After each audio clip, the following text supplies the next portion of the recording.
നമസ്കാരം, welcome to മെഡ് ടോക്സിന്റെ ആദ്യത്തെ എപ്പിസോഡിലേക്ക് എല്ലാവർക്കും സ്വാഗതം. ഇന്ന് നമ്മൾ വളരെ പ്രധാനപ്പെട്ട ഒരു വിഷയത്തെ പറ്റിയാണ് സംസാരിക്കാൻ പോകുന്നത്. നമ്മളോടൊപ്പം ആ വിഷയത്തെ പറ്റി സംസാരിക്കാൻ ഇവിടെ എത്തിച്ചേർന്നിരിക്കുന്നത് doctor Benny Punchakkonam, assistant professor, department of surgery, government medical college, Kollam. Sir നമസ്കാരം. ഇപ്പോഴത്തെ നമ്മുടെ ജീവിത സാഹചര്യത്തിൽ ഏറ്റവും അധികം കണ്ടുവരുന്ന ഒരു രോഗമാണ് ക്യാൻസർ എന്ന് പറയുന്നത്. അതിൽ തന്നെ ഇന്നത്തെ കേരളത്തിൽ സ്ത്രീകൾ ഏറ്റവും അധികം കണ്ടുവരുന്ന ഒരു ക്യാൻസർ ആണ് ബ്രസ്റ്റ് ക്യാൻസർ അഥവാ സ്തനാർബുദം. ഇന്ന് നമ്മൾ ഈ വിഷയം തിരഞ്ഞെടുക്കുന്നതിന് മറ്റൊരു കാരണം കൂടിയുണ്ട്. ഒക്ടോബർ മാസം പിങ്ക് മന്ത് എന്നാണ് അറിയപ്പെടുന്നത്. ബ്രസ്റ്റ് ക്യാൻസർ അവയർനെസ് കൊടുക്കുന്നതിനായിട്ട് നമ്മൾ ഈ മാസം തെരഞ്ഞെടുത്തിരിക്കുകയാണ്. അപ്പൊ ആദ്യം തന്നെ ഡോക്ടറോട് ഒരു ചോദ്യത്തിൽ നിന്ന് തുടങ്ങാം. നമ്മുടെ ഇന്നത്തെ സാഹചര്യത്തിൽ സ്ത്രീകളിലാണ് കൂടുതലായി ഈ രോഗം കണ്ടുവരുന്നത് എന്നാണ് പറയുന്നത്. അപ്പൊ അത് സ്ത്രീകളിൽ മാത്രമാണോ കാണുന്നത്, അതല്ല പുരുഷന്മാരിലും ഈ അസുഖം കാണാറുണ്ടോ? ഏതൊക്കെ പ്രായത്തിലാണ് ഇത് വരാനായിട്ട് സാധ്യതയുള്ളത്? ഒരു സ്ത്രീയുടെ ഏറ്റവും ചലനാത്മകമായ അല്ലെങ്കിൽ മോസ്റ്റ് ഡൈനാമിക് ഓർഗൻ ഏതാണെന്ന് ചോദിച്ചു കഴിഞ്ഞാൽ അത് ബ്രസ്റ്റ് അഥവാ സ്തനം എന്നുള്ളതാണ്. അതെന്താണെന്ന് വെച്ച് കഴിഞ്ഞാൽ നമ്മുടെ ഹോർമോണൽ ഇൻഫ്ലുവൻസ്, ഏറ്റവും അധികം ഹോർമോണൽ ഇൻഫ്ലുവൻസ്, അത് തിലാർക്കി, അതായത് മാറ് ഡെവലപ്പ് ചെയ്യുന്ന ആ സമയം മുതൽ അവരുടെ ആർത്തവിരാമം വരെ ഈ ഹോർമോണൽ ഇൻഫ്ലുവൻസ് കൊണ്ട് പലവിധ മാറ്റങ്ങൾ സംഭവിക്കുന്ന ഒരു ഓർഗനാണ് ബ്രസ്റ്റ്. അതുകൊണ്ട് തന്നെ ബ്രസ്റ്റിന് സ്തനാർബുദം വളരെ കോമൺ ആയിട്ട് കാണുന്ന ഒരു അസുഖമാണ്. സ്ത്രീകളിൽ മാത്രമല്ല സ്തനാർബുദം ഉണ്ടാകുന്നത്, അത് പുരുഷന്മാരിലും ഉണ്ടാകാം. പക്ഷെ സ്ത്രീകൾക്കാണ് വളരെ കോമൺ ആയിട്ട് നമ്മൾ സ്തനാർബുദം കണ്ടുവരുന്നത്.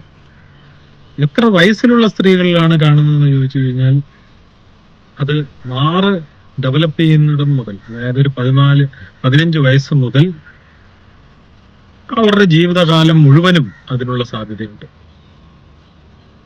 എന്നാൽ ഏറ്റവും കൂടുതൽ സ്ത്രീകൾ ഏത് പ്രായക്കാരാണെന്ന് ചോദിച്ചു കഴിഞ്ഞാൽ ഒരു 40 വയസ്സിനും 60 വയസ്സിന് 70 വയസ്സിനൊക്കെ ഇടയ്ക്കുള്ള സ്ത്രീകളിലാണ് ഏറ്റവും കൂടുതലായിട്ട് കണ്ടുവരുന്നത്.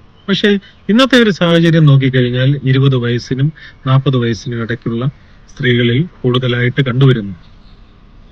അത് കൂടുതലും ജനറ്റിക് പ്രോബ്ലംസ്, ജനിതകമായ കാരണങ്ങളാൽ ഉണ്ടാകുന്ന ക്യാൻസറുകളാണ്.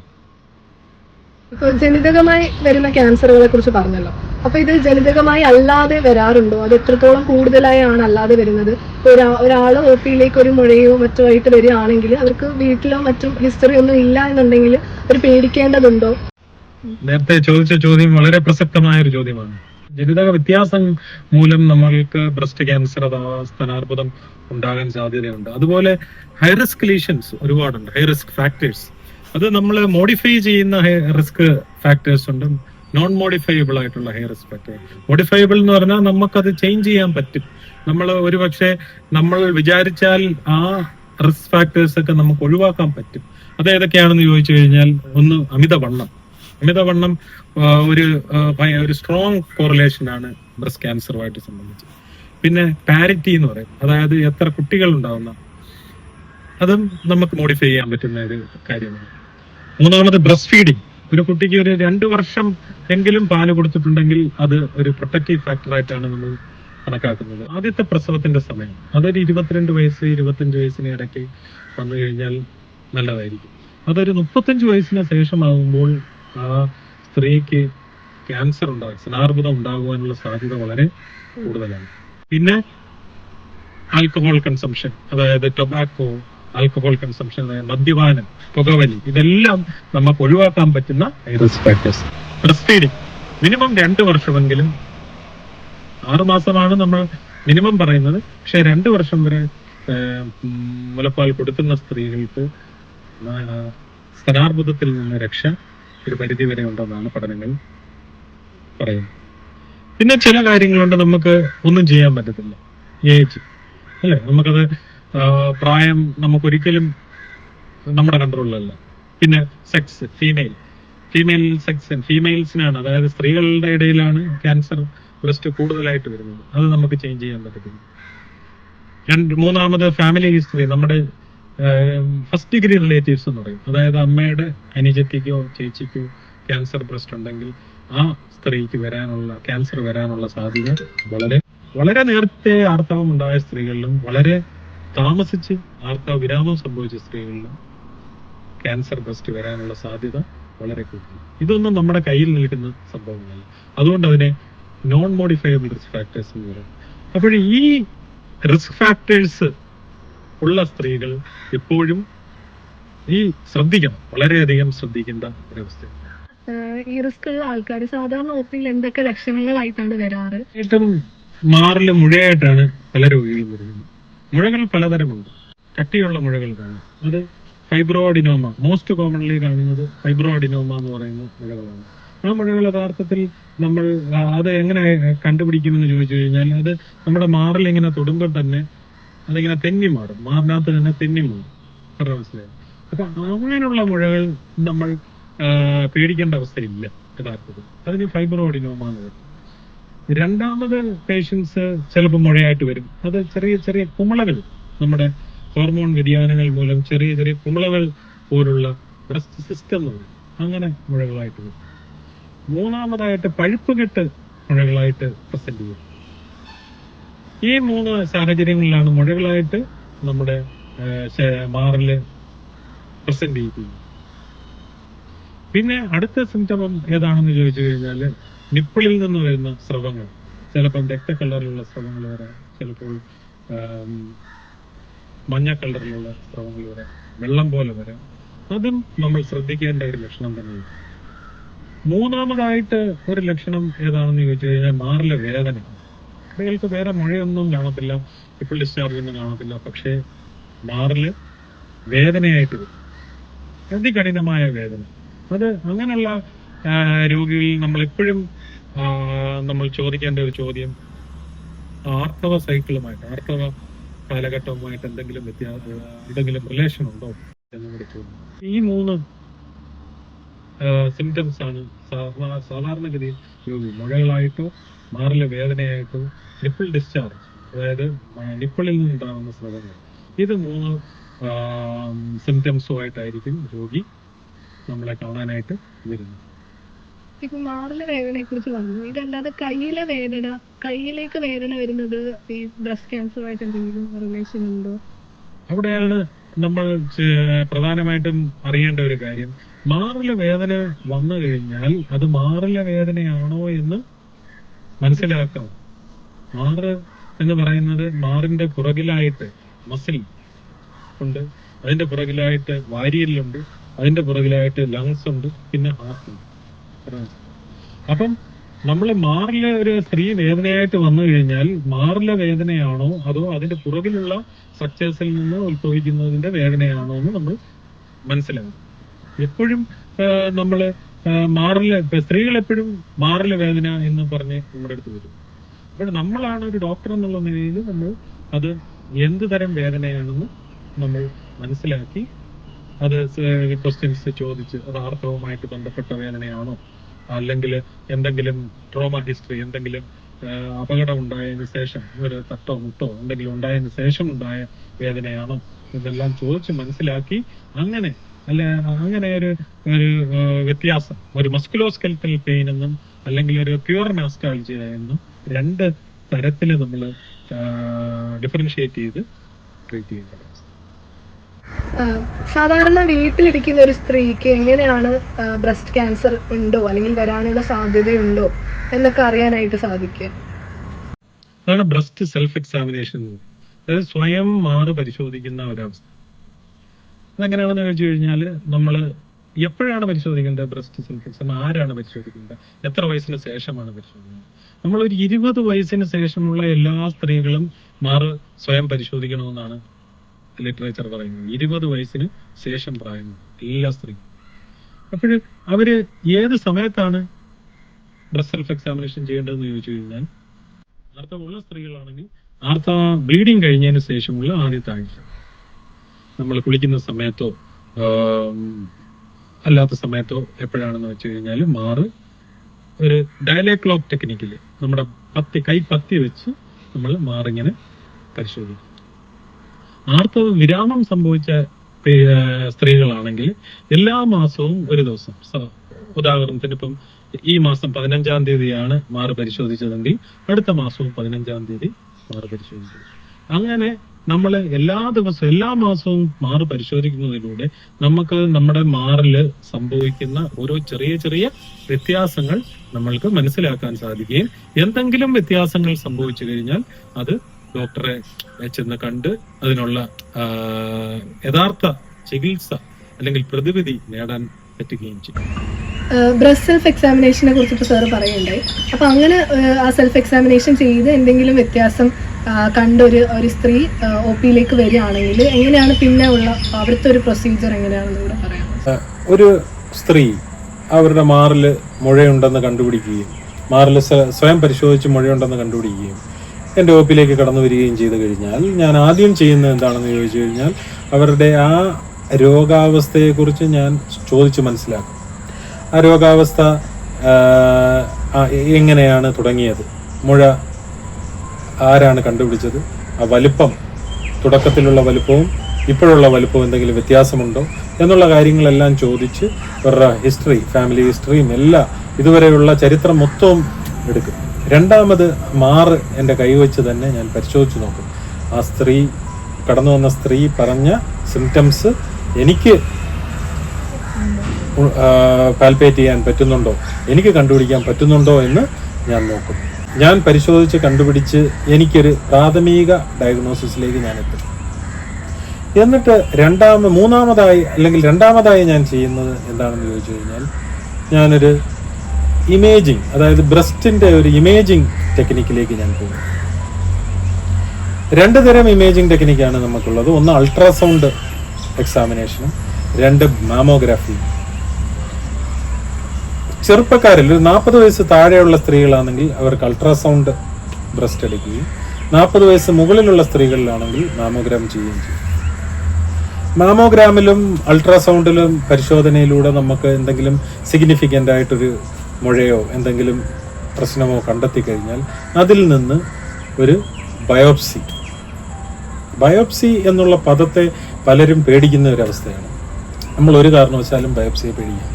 ഞാൻ പറഞ്ഞു വന്നത് ഈ 3 കാര്യങ്ങൾ ചെയ്യാതെ, ബയോപ്സി, ഇമേജിംഗ്, ക്ലിനിക്കൽ എക്സാമിനേഷൻ ചെയ്യാതെ ഒരു ഡോക്ടറും ഒരു മാറിലെ പ്രോബ്ലത്തിൽ ട്രീറ്റ്മെന്റ് ചെയ്യുകയില്ല. അപ്പം 3ാമതായി ഞാൻ ചെയ്യാൻ പോകുന്നത് അതിൽ നിന്നൊരു ബയോപ്സിയാണ്.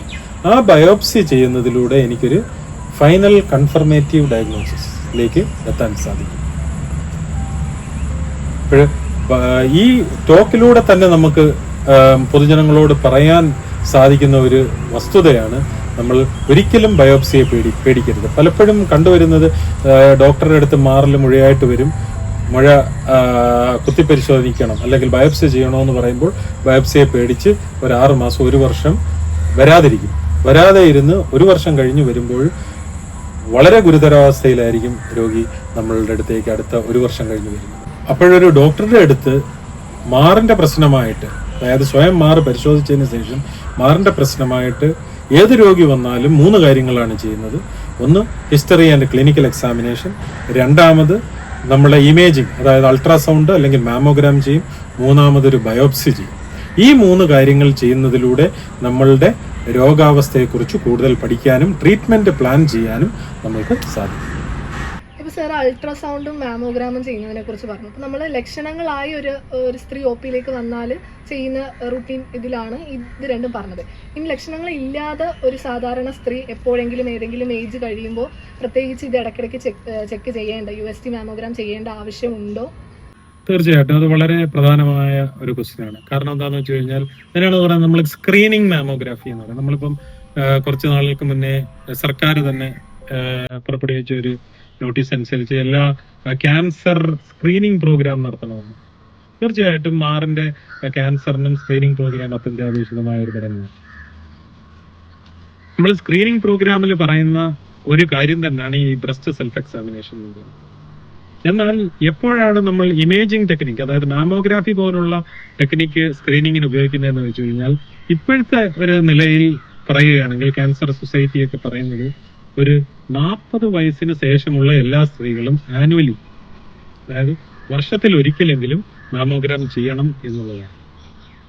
അതായത് 40 വയസ്സിന് ശേഷമുള്ള സ്ത്രീകൾക്ക്, എസ്പെഷ്യലി ഹൈ റിസ്ക് ഫാക്ടേഴ്സ്, അതായത് ഫസ്റ്റ് ഡിഗ്രിയിലെ അമ്മയുടെ അനുജത്തിക്കോ വീട്ടിലോ ആർക്കെങ്കിലും ക്യാൻസർ സംബന്ധമായ അസുഖങ്ങൾ ഉണ്ടെങ്കിൽ 40 വയസ്സിന് ശേഷമുള്ള എല്ലാ സ്ത്രീകളും മാമോഗ്രാം ചെയ്ത് അവരുടെ മാറില് ലീഷൻസ് ഒന്നും ഇല്ലാന്ന് ഉറപ്പുവരുത്തേണ്ട ആവശ്യം. അതാണ് സ്ക്രീനിങ് മാമോഗ്രാഫി എന്ന് നമ്മൾ പറയുന്നത്. ഇപ്പൊ നമ്മൾ ഡിറ്റക്ഷൻ ചെയ്യുന്നതിനെ കുറിച്ച് സംസാരിച്ചു, എങ്ങനെയാണ് നമുക്കിത് തിരിച്ചറിയാൻ പറ്റുക എന്നുള്ളത്. നമുക്ക് ട്രീറ്റ്മെന്റിനെ കുറിച്ച് കൂടി കുറച്ച് ഡീറ്റെയിൽസ് സാർ പറയണം.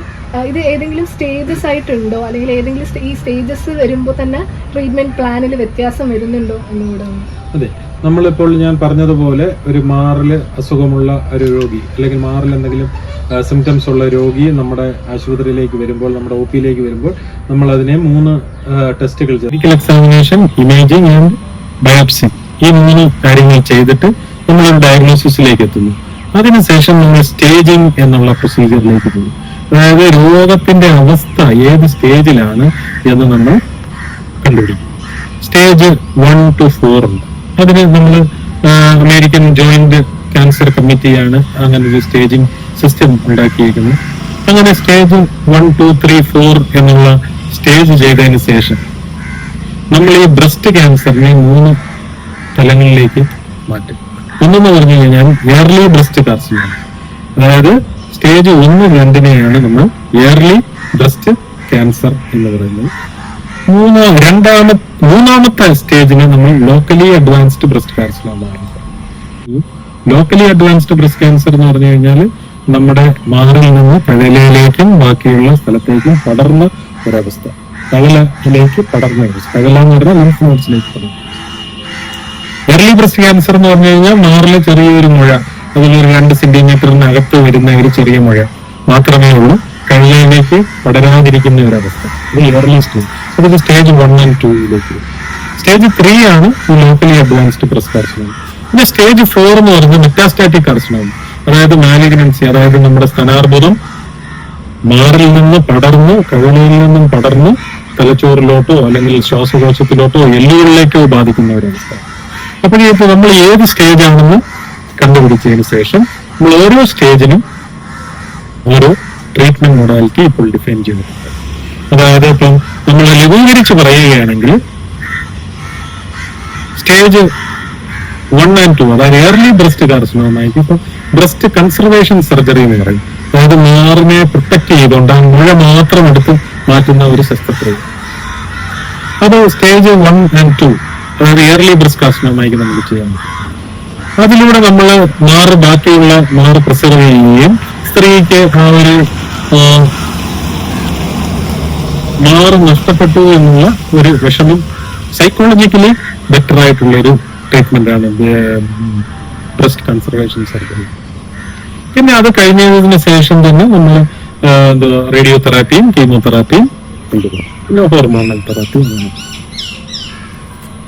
സ്റ്റേജ് 3, അതായത് ലോക്കലി അഡ്വാൻസ്ഡ് ബ്രസ്റ്റ് കാർസിനോമ ഉള്ള ആൾക്കാർക്ക് നമ്മൾ ആദ്യം തന്നെ കീമോതെറാപ്പി കൊടുക്കും. കീമോതെറാപ്പി കൊടുത്ത് ഡിസീസിന്റെ പ്രോഗ്രഷൻ ഒന്ന് ലിമിറ്റ് ചെയ്യും, കുറച്ചിട്ട് നമ്മൾ സർജറി ചെയ്യും. വീണ്ടും റേഡിയോ തെറാപ്പിയും ഹോർമോണൽ തെറാപ്പിയും ഇടും. സ്റ്റേജ് 4 അഥവാ മെറ്റാസ്റ്റാറ്റിക് കാർസിനോമയിൽ നമ്മളൊരു പാലിയേറ്റീവ് മെത്തേഡിലേക്ക് പോകും. അതായത് എവിടെയാണോ പ്രോബ്ലം അതിനെ അഡ്രസ് ചെയ്യും.